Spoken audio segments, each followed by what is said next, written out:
Hello and welcome to the Free Cheese, episode 546. I'm your Joe Dix, joined by Matt Sellner. Hello. This week, we're talking about WarioWare Incorporated Mega Microgames. We will discuss the game, we will review the game in sorts, and of course, we'll rank it on the list. Listeners, if you want to see the list, you can do that over at thefreecheese.com/thelist.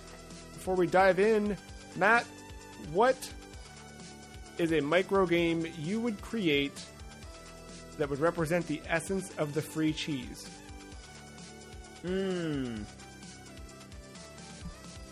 Guessing your question here has become a fun thing because I've come close multiple times. I had a feeling it was gonna be this, but I thought it was gonna be personally and not the free cheese oriented. Yeah, I was way off last week if you remember. Hey, you know, I gotta keep you on your toes. Oh man, I don't know. Well, what was your idea for a personal micro game? Oh, I didn't have a good answer. I just thought that was gonna be the. I don't know, something, tap a Spartan armor 4 times with bullets and then once in the head and do that in 7 seconds or whatever. I don't know. I think you've got one, a realistic one, where you're looking at a spreadsheet and a cursor's moving up and down and you have to stop it right on the spot where the game is getting added to the list, because that's good. How we pick it. I also think another one where it's just... it's just the gif of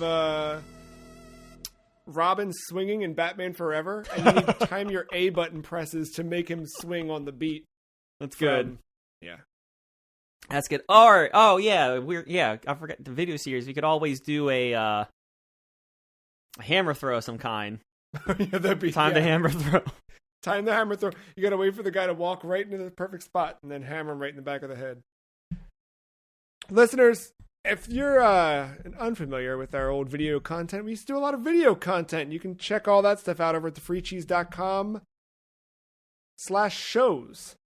I believe that's the URL that'll still get you there. Of course, everything's on our YouTube channel as well.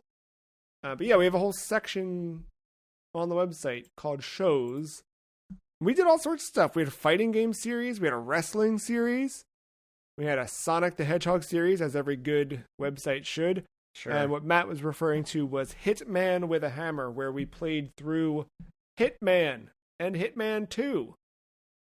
Good times.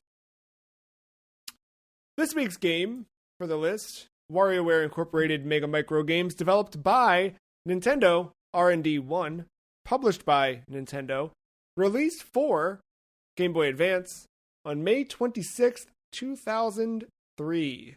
Back of the box reads, "Get ready for video games, done Wario style. Hey, pay attention when Wario's talking to you. Listen, you'd better have fast reflexes if you think you can master all the games I've crammed in here. There are more of them than I can count, and they're the best games ever, baby. And the best thing is, they're all simple enough that even somebody like you can figure them out. Why didn't I get into the video game business before now? I'm gonna make a fortune. A fortune! Frantic action, prepare for lightning-quick gameplay as you blaze through over 200 bizarre microgames designed by a crazy crew of Wario's cronies. There are even 2-player contests that can be played on a single Game Boy Advance. Pick up and play. Ultra-simple controls make each game easy to get into until the games start coming faster and faster and faster."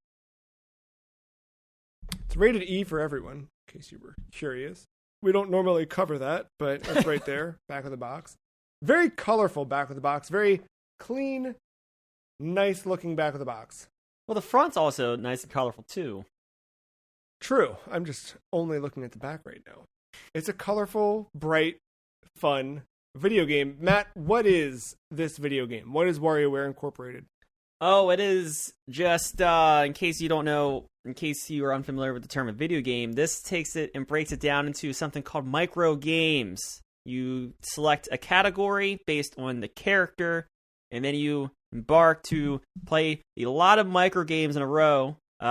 Each, I think the max time limit on some of these are like 7 seconds. Yeah, sounds right. Yeah, so you go through those, try to complete a simple task, uses something with directional buttons or A. That's about it. And then if you fail, you have 4 lives going in each of these categories. Fail, you lose a life, but you keep going. It's quick. You're in and out of these mini games. You're probably into the 15th micro game in less than 3 minutes, if depending on the rhythm of things. And then typically after so many, that depends on the level. There's a boss stage, which a little bit longer, still nothing crazy long, and yeah, that's about it. There, like I said, there's different categories, and in the first run through, you have to play each of them to unlock the next one, or a batch of them, or whatever. But that is it. It is just micro game city. And so, how is a micro game different from a mini game? It is just a couple button presses and 7 seconds long. I think, yeah, that's the key. It is a mini game that's just much faster and much shorter, and usually a single mechanic that you're working through. Why did we add WarioWare Incorporated to the list in season 12? Loose ties to Super Mario Galaxy 2. Super Mario Galaxy 2 brings, of course you have all your Toad friends and whatever, but mostly the addition of Yoshi, just bringing in characters from the universe into a game. WarioWare, or Wario and all his friends, are joining us in this one, and it's just about, kind of going a little bit more than just the main character Wario and getting more characters involved in the universe. Yeah, because we get a ton, of brand new faces and people that are now at this point. I don't think really any of them outside of maybe an appearance in Smash have really made an appearance outside of a WarioWare game, but very quickly they all kind of became part of this little WarioWare family that are synonymous with that. You kind of mentioned at the top, but the game breaks up all of these micro games into major categories. Those categories being sports, sci-fi, strange, Nintendo classics, IQ, reality, and nature. There's also an anything goes, but that's sort of like... No, that's Wario's ball stage. Goes... That's Wario's ball stage. Yeah. But that kind of incorporates. There's other things I don't know. Some of them pull from there's the one in there. The Wario Brothers is in that, and it's technically a Nintendo classic in a way, right? Unexcite Bike. It's still a Nintendo classic, just a little different. Was there a particular category that you liked best? It was always fun to go and play the Nintendo one, just because the art is just slightly off, but it's so simplistic, just with the way it breaks down the games. I was a fan of the IQ one. Felt like the dawning of Brain Age before it happened. Yeah, a little bit, yeah. And then the sports one, I'm someone that likes watching sports on TV. Something that always... There were some dumb games in that too, but yeah, no, the sports one. Those the 3. Probably with 9 volt, kind of had to choose, probably being my favorite. I think sports is a really good one though, because sports are the ones where usually, I think the thing that's this game is almost perfect for me in the sense that what I really like is every time you're introduced to a new game, you kind of know what to do right away. There's a visual design, there's an audio cue, there's just something where you just know exactly. For example, one of the first, maybe not the first, but at some point there's a game called Balancing Act where there's a dude on a unicycle and he's got a stack of books, or packages. I don't know what it is. And you know what to do right away because he's kind of already moving, and you know just, oh, I need to keep these things straight up. Like, that's exactly what it is. The sports things, I think, take it another level because you just inherently know what all of these sports are, so you just kind of know what needs to be done. It's just a matter of doing it. When you get to the basketball shooting one, and you see the guy go down and up, like, you know, okay, I need to hit A when he hits the... Yep. Yeah. A couple of them are less obvious. Like, I think snowboard slalom was one that was kind of like... you get it eventually, but it's not like a perfect... Is that the one you're referring to, like going around like the big giant snowball? Yes. Okay. Yeah. I think I hit that snowball like the first 9 times I tried that game, and it was like... And really, it wasn't that I didn't know to go around it. It was more that, like, I didn't know the best approach control-wise to get to that. I don't know.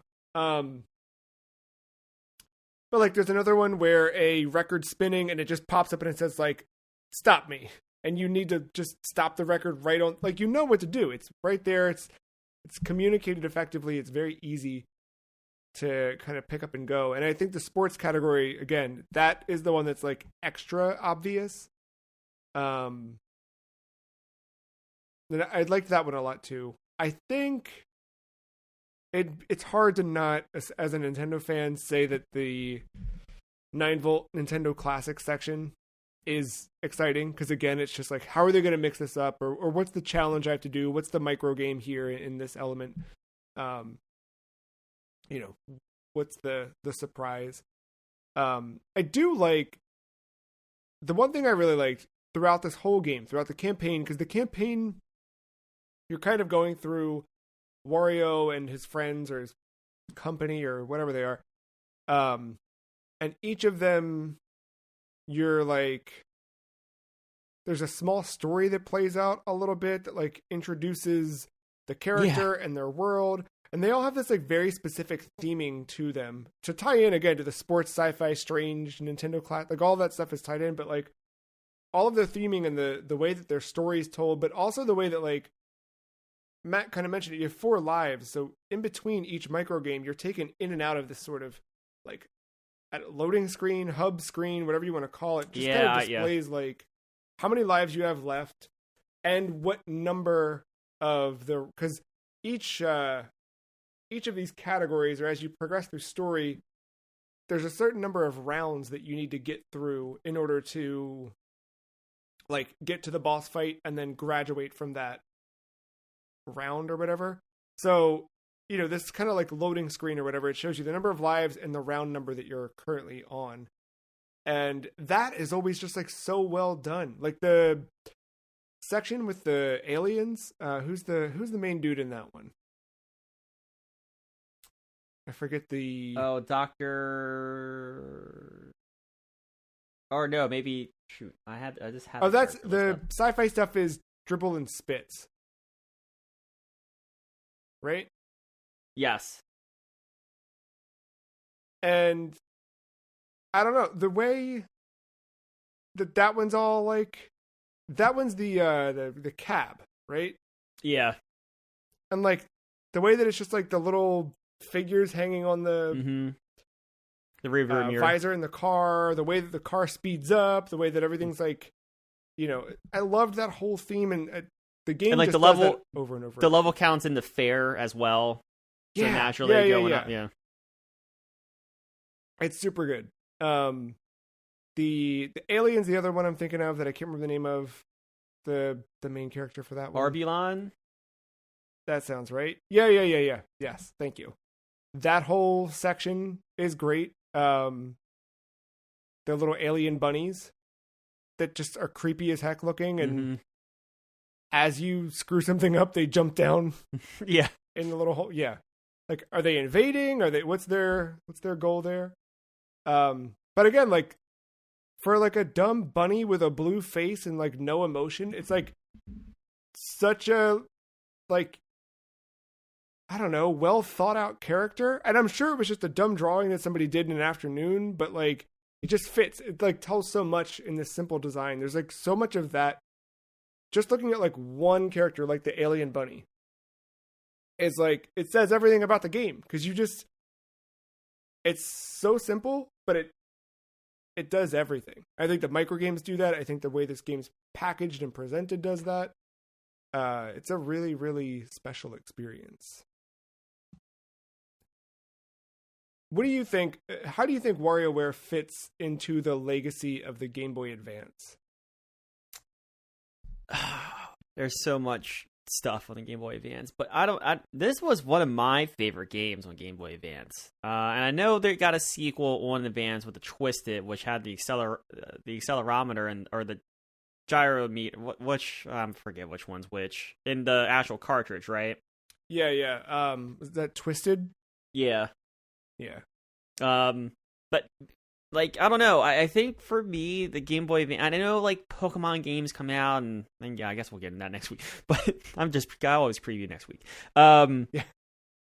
But Pokemon games are coming out. It's not my thing. There's other stuff coming out too. There's other stuff worth playing that I get to play. But I don't know. Just something about this game I always gravitated to, and this is one of those few games before trophies existed that I 100%ed this game. I got every high score. I got the level 3 and all these things. Even the hard, the medium, like those like extra levels you get towards the end. Did the boss stage rush. Made sure to get a high score and all the things. Unlocked every micro game possible in each of the categories.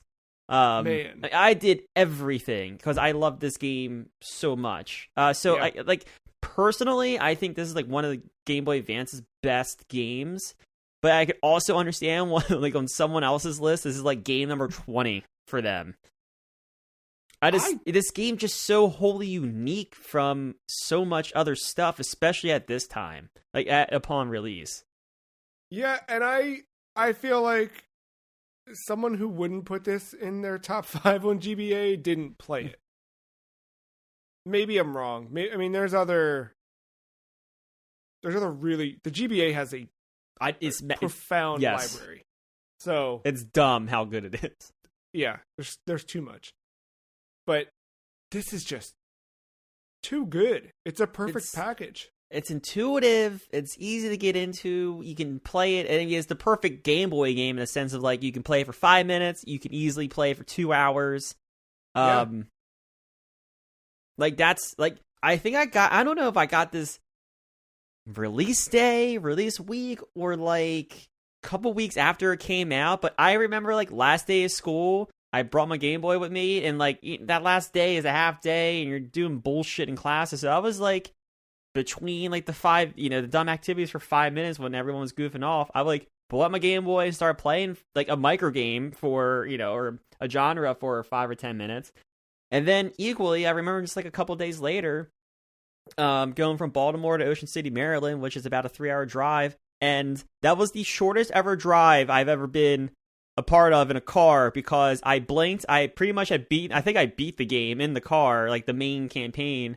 And like we were there, so again, like perfect for that 5-minute session. Perfect for 2 hours if you want to go at it for 2 hours or 3 hours, whatever.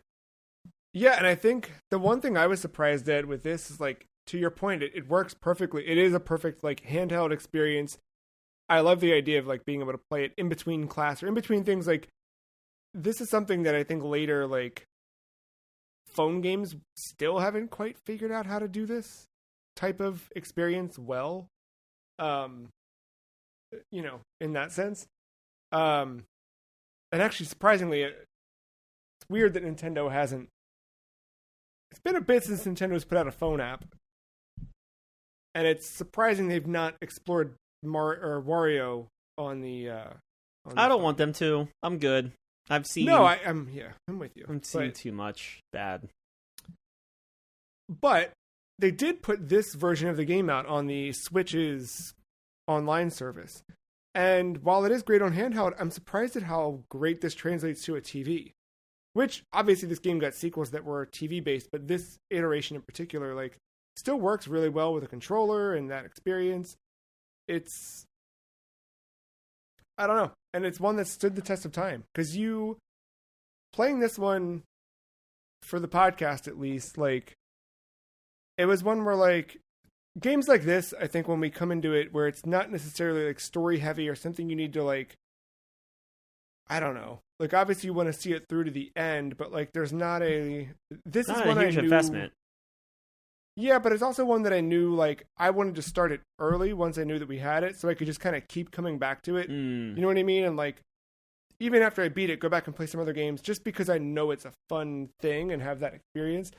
But I was surprised at, like, how quickly I cleared the campaign. Just to your point of being in a car and beating it, like, I sat down and, like, there was one morning where I was like, I want to play, I don't even know what I was playing, you know, non-podcast related games, but I was like, I want to play whatever. I was like, but let me do a quick run in this. And I ended up doing like 3 of the characters, you know, sections just before I actually played what I sat down to play that morning.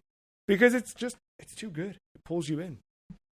Do you have a favorite micro game specifically? That's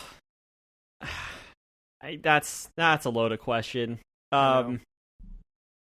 I don't know. Just like the icon, like you can't help but all because of the marketing for this game, but you can't help like the nose picking. Like I think that resembles what you're getting yourself into so well. Yeah. I don't know. There's always like I'm trying to scroll through a whole list here, and I just see so many that like I chuckled at because of how how dumb they are. Yeah. But I don't know. It's so tough to pick one. Are there any that you fully hate? Again, I can't think of one. I probably did not see every micro game this playthrough around. Just full disclosure. But I'm trying to look. I was trying to make notes of this, but I think by the time the session was over, I would forget to record what I wanted to record. But no, I don't know. Again, there's some I don't want to say there's bad ones. There's some like frustrating ones that you don't want to see. Yeah, there's some that I'm like bad at. Like Tilt and Tumble, I was really bad at, where you've got to move the red ball through the little openings in the. Mm-hmm. I'm just not good at that one. I don't know why. I wasn't bad at Butterfingers, the toast one when it pops out, but I feel, or no, not that one. The Wario at the bar. That one I was terrible at. Because I always kind of forget what level I was on, so I didn't know. I always kept expecting the mix up, and then like the fucking beer would go right by. Like, oh shit, god damn it! Yeah, terrible at that. I guess that's another thing to say. Like, as soon as there's like 3 levels to each kind of category, and you upgrade to the next level after you do a boss stage. Now, the first time you go through them, after you complete the boss stage, you're done. You kind of unlock the next thing, but upon replays of them, that's how you kind of get to unlock all the micro games, where you kind of go back and play individually if you want to, for your level select. But if you go back and revisit them, every time you complete a boss, it doesn't stop. It keeps going. And there are 3 levels. And now, if you complete the boss on level 3, there's not a new level. It just, the micro games just keep getting faster and faster. So what would be your normal 5 seconds for you to react kind of becomes like 2.5, 3. But yeah, so like as these are increasing, you're seeing the same mini game, but they throw a mix up in. So to Joe's example, like there is one where Wario is catching a beer, sliding through, across the bar. Like bartender slid him a beer, you stick your hand out and catch it. When you get to level 3, like the beer is coming at you, it stops on a dime, and it comes from the other screen. Or like it never even comes from that side, it comes from the other side, and where Wario is situated, like your reaction time is, you have to be real quick with it. There's all kinds of mix-ups like that you have to kind of be careful for in later levels. Those variants in the gameplay are really fun because it's like I think the key to this game's success is the fact that these microgames are so like easily recognizable and easy to understand your goal and your objective, and then you can kind of quickly master it. the beauty of this game is where, because I'll say, like, there's over 200 games, right? There's like 210 or something like that, Microgames in this. There's a ton, but when you do them and you play this game as frequently as you will, the appeal of like what's next, like once you've kind of seen all of the games, it's that part that it doesn't feel fresh anymore. It's just sort of like, all right, what am I doing? But it's that piece that keeps it interesting, where it's like there's the one, I forget what it is now. I don't know what the name of it is, but it's one where like a shark on a skateboard's coming at you from the right side of the screen, and it just says jump. Crazy cars. It's not always a shark. Sometimes it's a hot dog, maybe. I don't know. The one where you have to jump is Wario, right? Yep, your Wario. Yeah, it's typically a potato or something. Yeah. But later on, like sometimes the car will just like not do anything, and you're jumping and like you didn't have to, or like there's all sorts of weird stuff that can happen with that one. So I think those pieces are fun. They keep it fresh. They keep it interesting. Even when the like reveals have slowed down. I really liked Dry Eye. You have to drop the eye drop in. Like later levels of that when you just shoot the eye drop. Yeah. Nighttime Allergies is another favorite of mine. That's the one where the girl's like crying by the seashore, and you've got to jam the A button to suck up her nose running. It's a stupid, dumb game. But yeah, I really liked the like cool. There were obvious like homages to Nintendo's games where you got like the Donkey Kong level or the Zelda level, Dr. Mario, that kind of stuff. But also like Nintendo's history with, there's an Ultra Hand level. There's a what do you call it? I don't remember what the name of the micro game was, but it's where you shoot the little gunman. Like that's an old Nintendo toy as well. There was one other one. I forget the name of the other.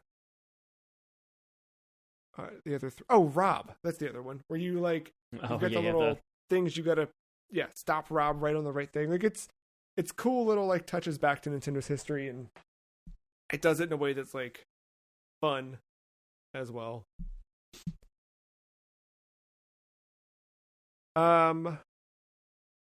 Looking at this game, why'd you choose this one over another in the franchise? I will say I thought long and hard between this one or Smooth Moves on the Wii. But this was the first one that I played. I know there's been so many entries in this, and I haven't played the latest ones, but from like kind of from what you've said, or like, maybe not the greatest entries. I just kind of want to take it back to roots a little bit. Maybe down the road we'll play Smooth Moves. But yeah, and I also like I spent so much time with this as a kid, and I guess nostalgia got the best of me on picking this one as well. Because again, like I played this even past 100%. I just like jumping into the micro games, and you're into a genre and just playing to see what my high scores could be this time around. And it was like high score chasing at that point. Yeah, I don't know about the latest one. I did not play the newest one on Switch, Move It, that just came out this past fall.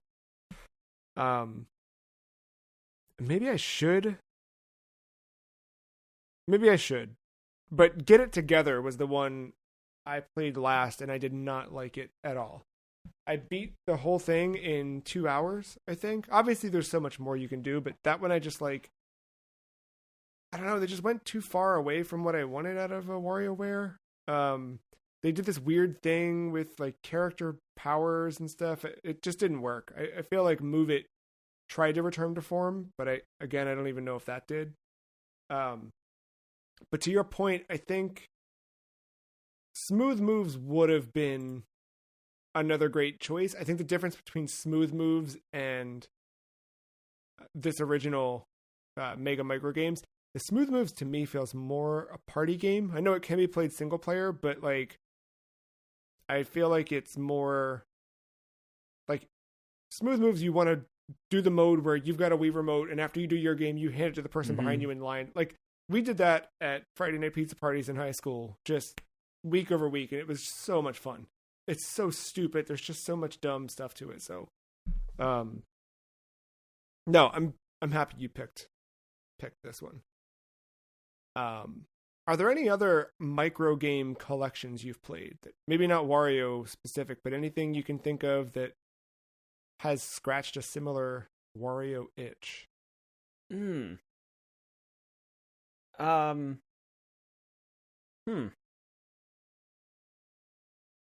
I don't really think so. I guess like at least not what I can think off the top of my head. So I don't know what that says about maybe if I have played something. But like I don't know, the closest thing I can think of is something like Brain Age, or it's just Brain little Age, teases. Yeah, just little teases.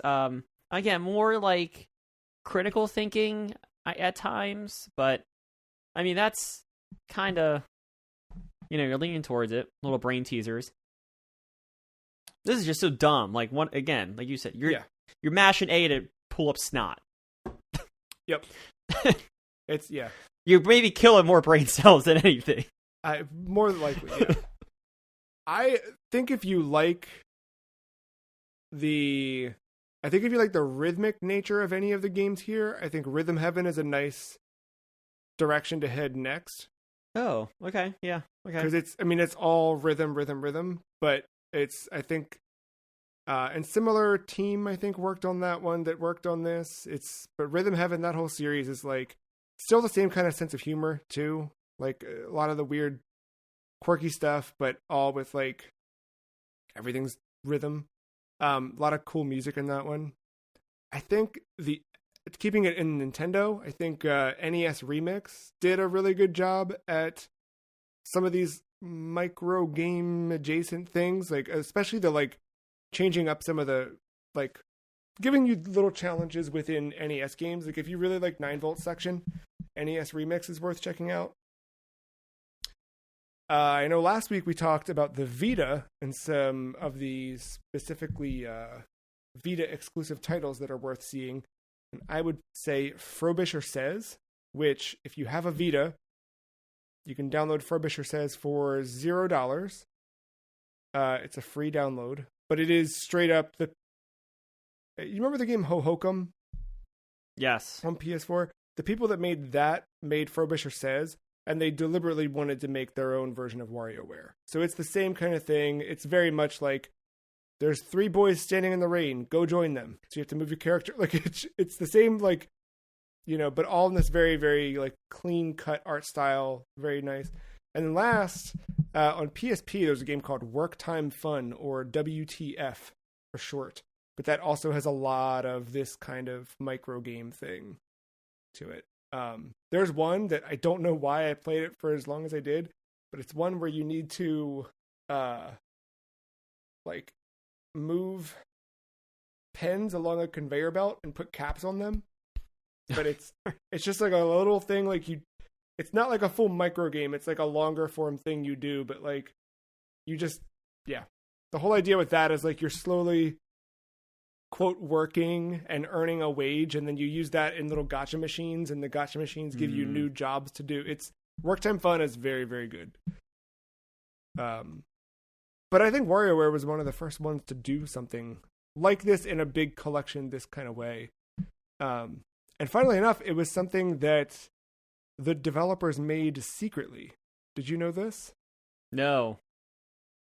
There was an interview with a lot of the folks that worked at R&D1, and one of the employees there, Yoshio Sakamoto, who would he's always associated with the Metroid series, but when he was asked about whether, like, how difficult it was to get the first game approved, he said, actually, to tell you the truth, we made the game secretly.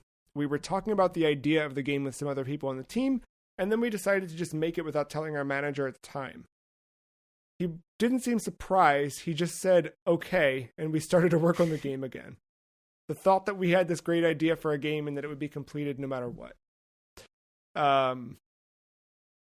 But Miyamoto got heavily involved with this game to make sure the marketing was done effectively to like show just how unique it was. Like it ended up being, a big game for Nintendo, and I think it's still highly regarded as such. Yeah, I mean it's had 2 entries on Switch. I mean it's still cooking. Yeah, and like it did struggle for a bit. I feel like it there's been 10 games total. We had this first one on GBA. You had the follow-up with Twisted on GBA. DS got touched. And then you had a thing with like DSiWare where you got snapped and DIY, but I think DIY also was on cart. Smooth Moves, Game & Wario, but Game & Wario, I don't know if you checked that one out on Wii U, it's not quite the same. WarioWare Gold was just sort of like a big... Yeah, I had that one, the 3DS one. Get It Together was the Switch game, and it was kind of like, oh, hey, here we go. But the problem, you play as the different characters. So, like, it's neat because you're finally getting to play as some of these, like, the Wario family of characters, but it's, I didn't love it. And then now we've got Move It. There's also a port of Mega Microgames to the GameCube called Mega Party Games. That one's available. But yeah, it's a series that I think has held up. I think most of its entries do still hold up. The characters are all stupid and fun. The microgames, like, it's neat now, like, seeing some of the newer games reach back to some of these old games from the first series. There's like an interesting level of nostalgia for some of these things. Anything on WarioWare you wanted to cover that we didn't highlight yet? No, not necessarily. I mean, we kind of went over it.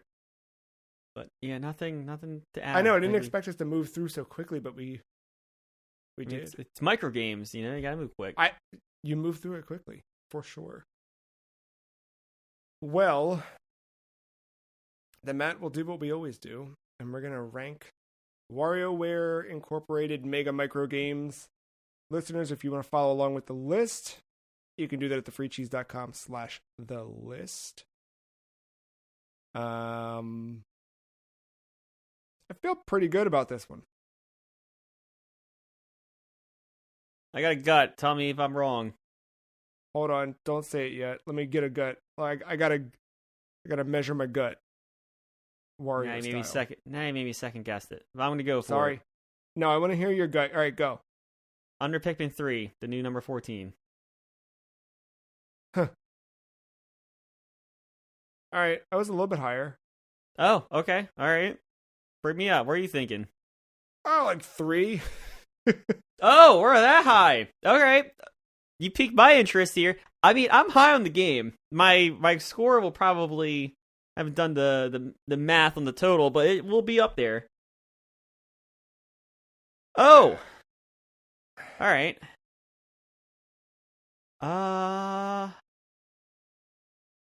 Yeah, I don't... 3. Okay. Alright. I don't hate that.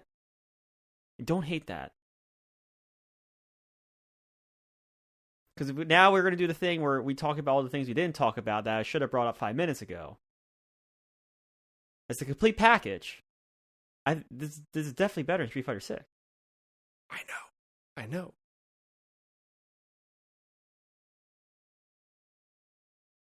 I don't know if it's better than Sekiro. But I like it better than Sekiro. Or do I? See, that's the thing. I don't know. Maybe it's 4. Maybe this is the new 4.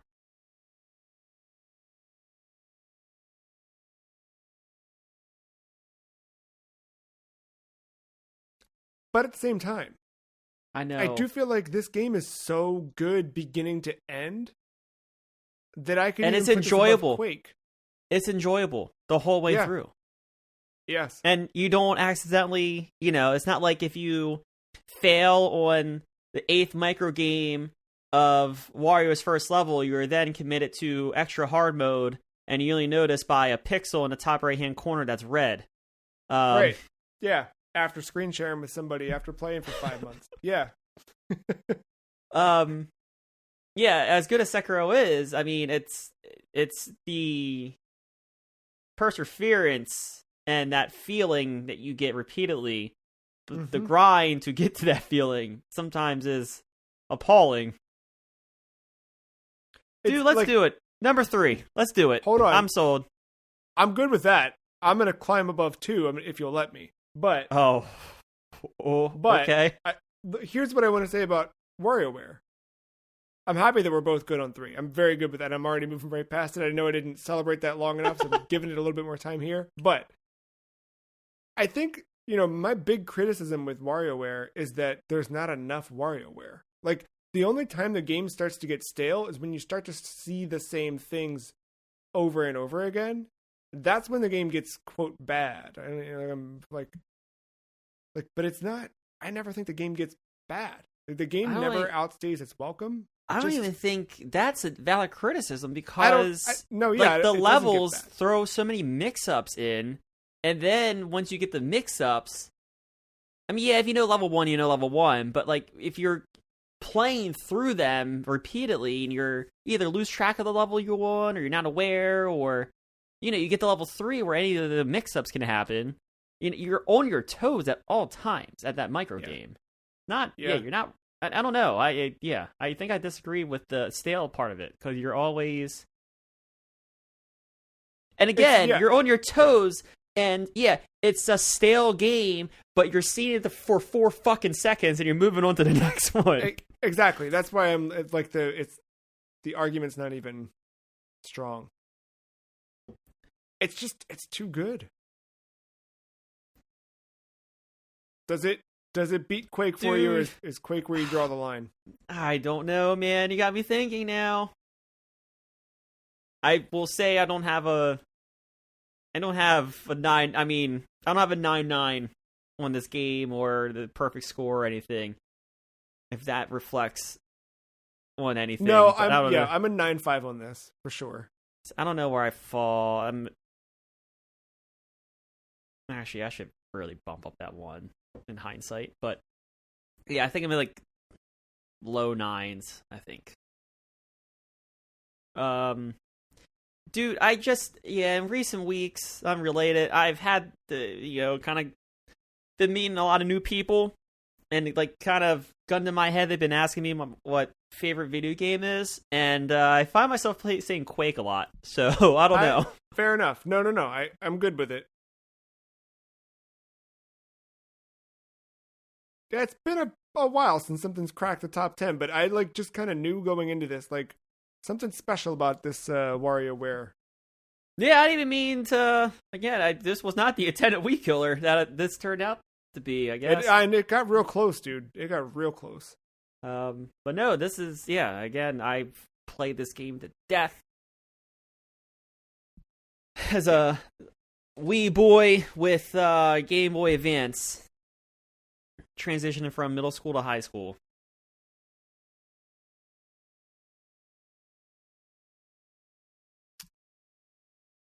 All right, number 3. There it is. Let's lock it in. It's good. If you haven't played it, you should go play it. Actually, there is one thing I forgot about WarioWare that I did not actually account for in my sound score. I love the speed up little tune. That's such a good mechanic. It gets me amped up every time. It got me a little shuffle, especially when it speeds up on its own and later playthroughs, and it's like dun, dun, dun, dun, dun. Because it's it's multi-purpose too. Everything in this game, it's like these tiny little things, but they all do so much. And I think to that point, the speed up, what Matt's talking about, if you're unfamiliar, is I don't know, you get through 4 or 5 rounds of micro games, and then you just get this really quick little jingle that's just hey, we're gonna start moving through these at a lot faster pace. And it just kind of it gives you a second to like adjust, ready yourself, remember that you're playing this. Like, because the game's, it's very easy to slip into this sort of like natural like trance state while you're playing it. And this is sort of like a reminder that like you're playing a game, be ready, things are happening, but also like it's about to get harder. And they serve as little checkpoints too. They're not in a traditional way, but in a way of like, oh, you're a third through this batch before the boss, or 2/3 before the boss, because it depending on where the boss battle is. Again, that number changes depending on what character you're playing. But like if it's a boss battle of 15, you're going to speed up to 5 after 5 and after 10. So again, they're a little like you're getting there and you're almost there, kind of little. Especially the first time playing, or if you don't know how to read, it's Japanese numbers. It's a good way to know how close you are to the boss battle. Yeah, that was fun this time around because I recognized I them. forgot all about that. I was surprised that they had that like right in, but it made sense thematically with that section of the thing. But yeah. Now but being able to read that, I was like, completely forgot about that. I was like, oh right, yeah. I don't know I don't know if I'm at 6 or at 7. Now once like every language, kind of once you got to 10, it gets better. But yeah, that difference between trying to realize between 6 and 8 where I was like, oh boy, I don't know. Yeah. No, this game's great. It's super good. And it's our new number 3. So congratulations to WarioWare and former team at Nintendo R&D 1.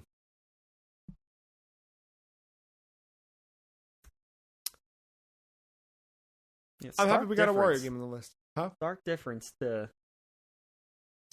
where we were kind of, I feel like we were trending a certain way this season. We started this season off in a weird spot. This was the pick-me-up, I think. Yeah. We need it. We needed a shot. We've got a road ahead of us, too. Listener, if you like Game Boy Advance, come back next week, because we are playing, tell me if you've heard this one before, an RPG aimed at children, where you collect monsters and you battle against them in a battle between light and dark. Yes, that's right. We're playing Demi Kid's dark version and Demi Kid's light version.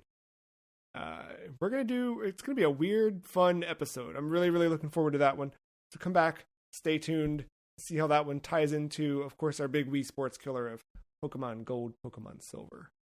Until then, thank you, Matt. Thank you, listener, for listening. Thank you, Wario, for making games.